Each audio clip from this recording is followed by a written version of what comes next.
अस्सलाम वालेकुम वरहमतुल्लाहि वबरकातुहू। मैं हूँ यकूब अहमद और आप वाच कर रहे हैं नाले studio.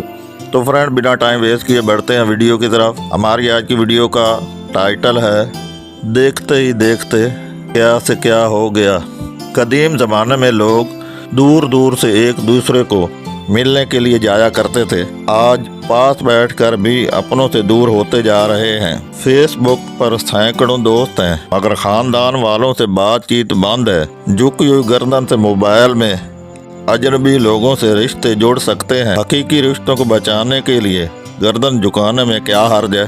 Likes, comments, profile, Facebook, WhatsApp, DP, status की भरमार ने रिश्तों की दीवार में दरार डाल दी है। मेल मुलाकात जारी रखिए, अब सिर्फ उंगलियां रिश्ते निभा रही हैं। अब टच में मसरूफ हैं, मोबाइल से हकूक लिबाद अदा नहीं होते। कोशिश कीजिए कि रिश्तेदारों से पर्सनल मुलाकात करें, क्योंकि पर्सनल मुलाकात करना अपना एक असर रखता है। मोबाइल फोन ने हमें दुनिया से तो जोड़ दिया है, लेकिन उसके साथ ही हमें अपनों से अलग कर दिया है। 3G, 4G, 5G ये सब हमारा साया बनता जा रहा है और ये इंसानी ज़िंदगी पर हद से ज़्यादा असरअंदाज हो रहा है, जिससे नौजवान आहिस्ता आहिस्ता दीन और मज़हब से भी दूर हो रहे हैं। यहाँ कहने का मकसद ये नहीं कि आप टेक्नोलॉजी में आगे ना बढ़ें, लेकिन अपनों का हाथ थाम कर आगे बढ़िए। इंसानियत का तकाज़ा। हज़रत मौलाना मुफ्ती मोहम्मद तकी उस्मानी साहब मद्दुज़िल्ल आली फरमाते हैं, इस शख्स को ये भरोसा ना हो कि वो अपने आप को इस फितना से महफूज रख सकेगा तो उसके लिए स्मार्टफोन इस्तेमाल करना जायज़ नहीं। समाजियात का असूल ये है कि इंसान एक समाजी जानदार है, यानी हमें एक दूसरे के दुख, दर्द और खुशियाँ बांटने के लिए इस दुनिया में भेजा गया है। आज के दौर का इंसान अपनी ज़ात और अपने घर तक महदूद है। पड़ोस में कोई बीमार हो तो हमें इल्म नहीं होता, हत्ता कि अक्सर औकात किसी के इंतकाल की खबर भी नहीं होती। पड़ोसियों से राब्ता कायम रखना चाहिए, यही इंसानियत का तकाजा है।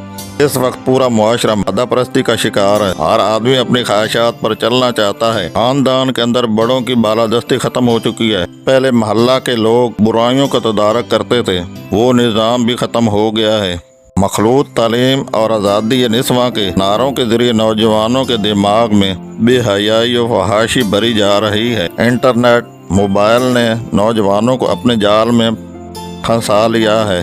बंद कमरा में छुप कर गुनाह हो रहा है, कोई भी कानून उसको रोक नहीं रहा है। अपने पैदा करने वाले खाले को मालिक का डर और खौफ दिल से निकल चुका है। आज के नौजवान की सोच गंदी, ख्यालात गंदे, उसकी तलाश गंदी, जिन सिफातें बनने की कोशिश में लगा हुआ है, जबकि इरशाद बारी ताला है। तर्जमा, जो गुनाह इलानिया करते हो और जो गुनाह छुप कर करते हो उन सब को छोड़ दो। सूरत अल-अनआम आयत 120। अल्लाह ताला हमें तमाम फितनों से महफूज रखे, आमीन या रब्बल आलमीन या अरहमर राहिमीन।